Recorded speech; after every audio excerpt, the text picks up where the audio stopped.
In today's video, I'm going to show you how to reboot Windows 10 computer.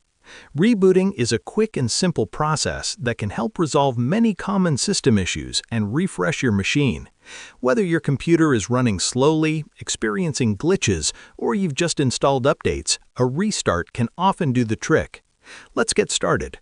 First, press the Windows key on your keyboard. This key is usually located at the bottom of your keyboard, between the Control and Alt keys. Pressing it opens the Start menu, which gives you access to most of your computer's essential features and settings. Once the Start menu appears, look toward the bottom left corner. You'll see the Power icon. Click on this icon to open the Power Options menu.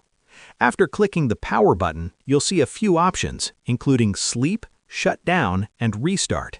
Go ahead and click Restart. Your computer will now begin the reboot process. It will briefly shut down and then automatically start back up. During this process, Windows clears temporary system data, applies updates, and resets background processes. This can help fix minor software issues and improve overall performance. It's a good habit to restart your computer regularly, especially after installing updates or if your system starts acting unusually. Think of it as giving your PC a short reset or fresh start. Before restarting, always make sure to save any open files or work. This ensures you don't lose any unsaved progress. While the reboot process usually doesn't take long, it's best to be prepared. And that's it.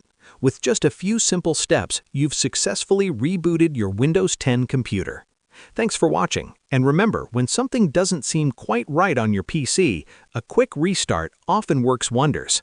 See you in the next video.